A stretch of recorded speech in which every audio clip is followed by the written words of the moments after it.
Siyabingelela mbukelo khona ekhaya. Ubingelela kumthandazi lamini Pit 30 Mpumalanga mbukelo khona ekhaya.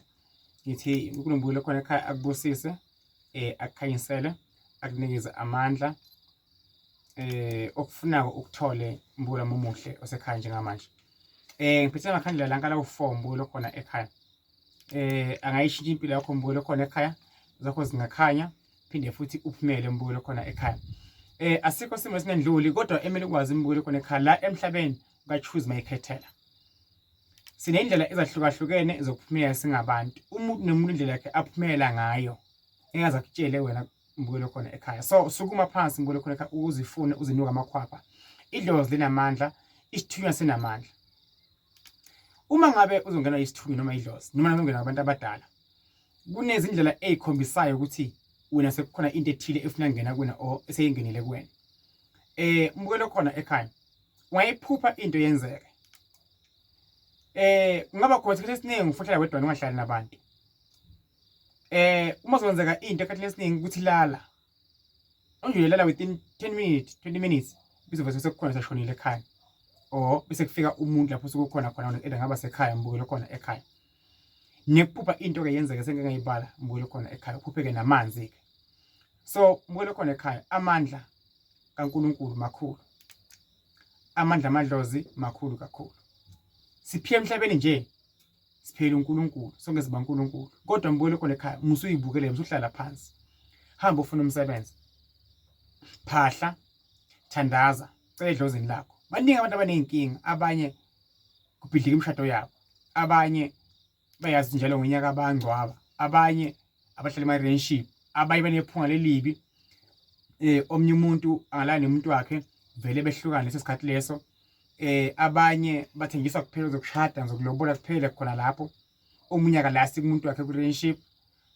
Abanye baphumula izisu. Kuningi mbukelo khona ekhaya, abanye baboshwa njalo emajele abaphumi.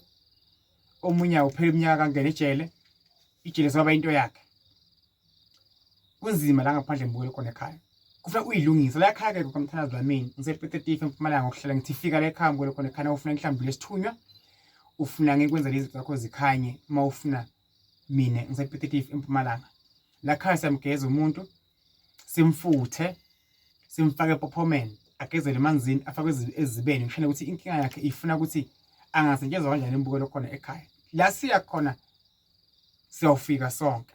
Kodwa ngesifika kanye kanye. Sonke sifuna ukuba rich, sonke sifuna ukuphumelela, sonke sifuna lokho nalokho. Mbukelo khona ekhaya angizange mina ngavele ngaphupha ngumuntu othandazela abantu.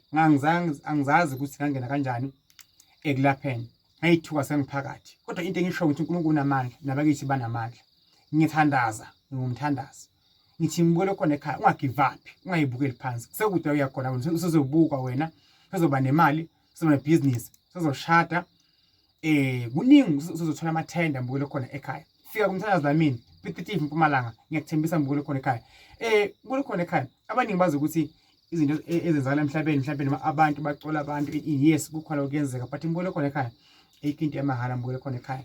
Njengoba ungibona lapha ku video manje ungibukela ngisebenzisa idatha ngibhadala ku cameraman. Kuningi engikwenza kombukelo khona ekhaya. So ukuze ugene something ufuna ulahlekele umbukelo khona ekhaya. Uze ube nemoto ufuna ulahlekele, uze ube nenkosikazi ufuna ulahlekele, uze ube umsebenzi ufuna ulahlekele. Yonke into umbukelo khona ekhaya kukhona ulahleke kuphi empilweni yakho noma ngezandleni zakho ukwazi ukugena in something. Nkosi kubusise mthandazi lamini ngisebenza ngamanzi umbukelo khona ekhaya.